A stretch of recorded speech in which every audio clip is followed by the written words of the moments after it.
Hello students, मैं नविता आप सभी का स्वागत करती हूँ मेरे यूट्यूब चैनल पर। स्टूडेंट्स, आज हम डिस्कस करने जा रहे हैं क्लास 8 की पॉइंट 3 के क्वेश्चन आंसर्स। क्लास 8 की जो पॉइंट 3 है, this is my prayer, this is my prayer to the THEE।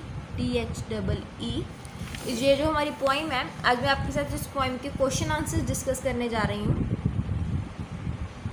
Question answers, तो आइए चलिए स्टार्ट करते हैं इसके क्वेश्चन आंसर्स। इसका फर्स्ट क्वेश्चन क्या है, what does the poet pray to in this poem. Sorry, who does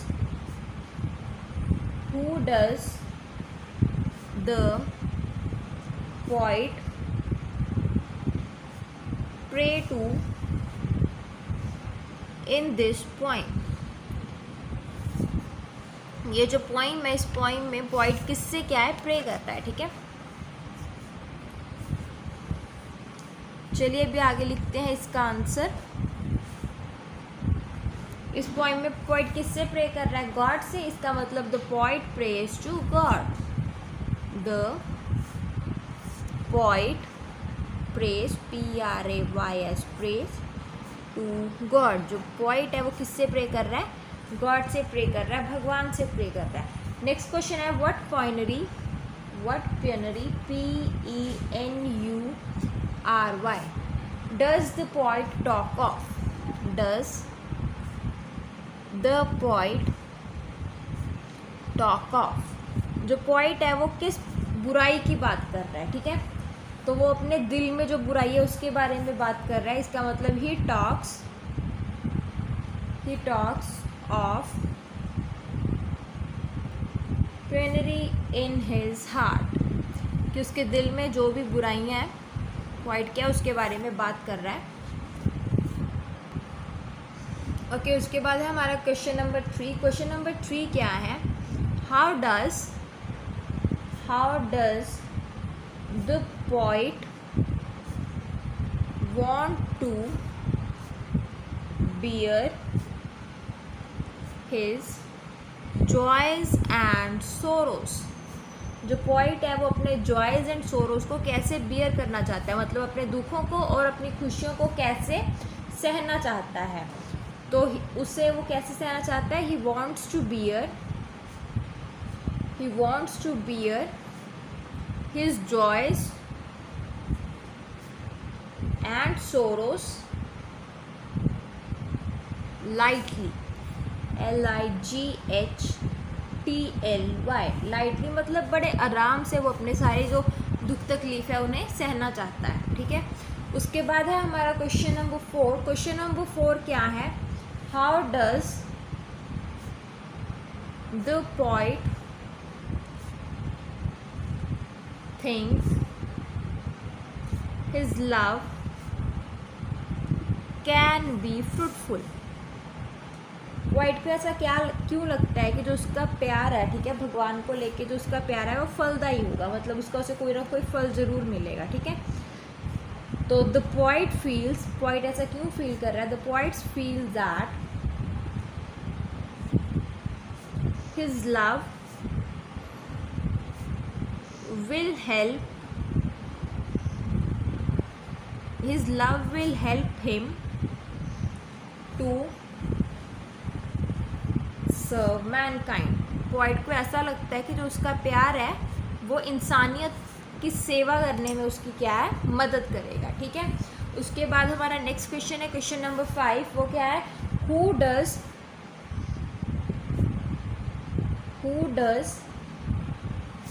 the poet never to disown. Who does the poet never to disown. जो पोइट है, डिसऑन का मतलब होता है परित्याग करना। ठीक है, किसी का त्याग करना। तो पोइट किसका त्याग कभी नहीं करना चाहता। ठीक है, वो क्या है, पुअर का। ही नेवर या फिर he wants never to disown the poor. वो कभी भी गरीब जो होते हैं उनका परित्याग नहीं करना चाहता। नेक्स्ट क्वेश्चन है, how will the poet how will the poet react to those who are mighty and rude, who are mighty and rude. Mighty and rude का मतलब अहंकारी और रूड का मतलब आप जानते ही हैं, ठीक है, जो किसी से अच्छे से बात ना करे वो रूड होते हैं, ठीक है। तो पोइट उनके साथ कैसा व्यवहार करना चाहता है? He will never bend to them, he will never bend to them, वो उनके सामने कभी भी झुकना नहीं चाहता। ओके, उसके बाद है हमारा क्वेश्चन नंबर 7। क्वेश्चन नंबर 7 क्या है? What will be the poet's attitude towards